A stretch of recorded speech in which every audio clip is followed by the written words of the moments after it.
Bagaimana kita mengenal syirik kecil? Ya, bagaimana kita mengenal syirik kecil? Ada 3 cara. Cara yang pertama, dia langsung disebut oleh nas. Yang disebutkan oleh Nabi. Nabi langsung menyebutkan, ya, inna akhwafa ma akhafu alaikum syirkul asghar.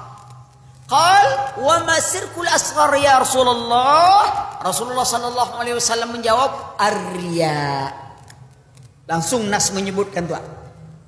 Itu yang pertama tuh. Yang kedua, ya, pemahaman para sahabat. Nah, sahabat memahami itu bagian daripada syirik. At-tiyaratu syirkun. Anggapan sial itu bagian daripada syirik. Nganggap sial. Kalau kita sedang jalan tiba-tiba jatuh cicak menimpa diri kita, ya. Kadang-kadang ada anak muda atau apa punya keyakinan kalau ditimpa cicak ini berarti sial. Saya pernah ditanya di SMS, Ustaz, saya baru-baru ini ditimpa cicak, tanda apa? Anda bilang tanda antum ditimpa cicak, gitu. Maksudnya bukan itu Pak Ustaz. Iya, antum lihat aja cicaknya. Kalau cicak betina, dia jatuh cinta sama antum. Kalau cicak jantan, dia marah. Antum menggoda cicak betina. Kenapa dia beranggapan sial? Tidak ada kesialan. Ya? Kecuali 3 perkara. Iya, kalau sudah jelas kendaraan itu suka macet, mogok, ya, itu kita beli juga. Kita yang salah sebenarnya, bukan kendaraan tuh bawa sial. Ya. Ini satu dulu. Yang ketiga, kita mengenalnya itu dalam sisi bahasa. Di dalam kaidah bahasa Arab kita kenal ada isim, kata benda yang ma'rifah ditandai dengan huruf alif lam. Ya. Kalau kaji lagi bahasa Arab, alif lam itu terbagi lagi tuh. Begitu bahasa Arab tuh. Alif lam terbagi 2 lagi. Ada lil ma'rifah itu terbagi lagi, ada lil istighraq, ada lil lamhi. Bagian lagi tuh, alif lam saja dibagi tuh. Ya. Nah, ketika dia ma'rifah itu biasanya syirik besar. Tapi ketika lapas syirik itu dengan lapas umum nakirah, itu biasanya pada umumnya syirik kecil. At-tiyaratu syirkun. Bukan asyirku tuh. Syirkun. Ini menunjukkan syirik kecil tuh.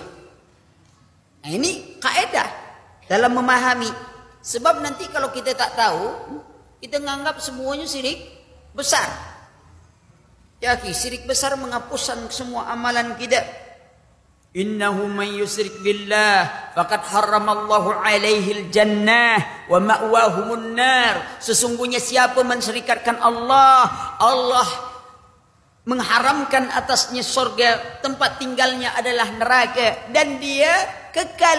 Innallaha la yaghfiru ay yushraka bihi syai'an wa yaghfiru ma duna dzalika liman yasha. Allah tidak mengampunkan dosa syirik, tapi Allah mengampunkan dosa selainnya. Maksudnya mati dalam syirik.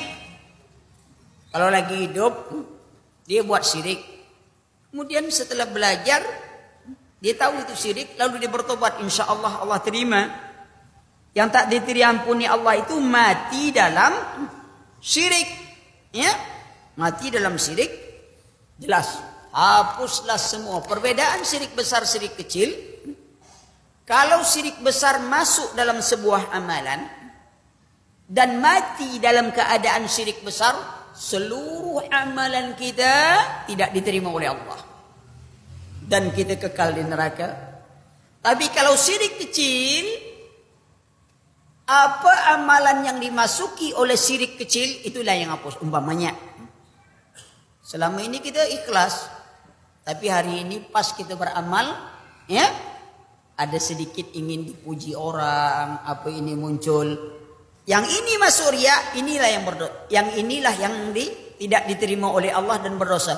Adapun yang lain enggak. Itu bedanya syirik besar, syirik kecil masuknya tadi. Tapi syirik kecil lebih halus, jarang orang yang mengetahui. Ya, nah inilah 3 cara.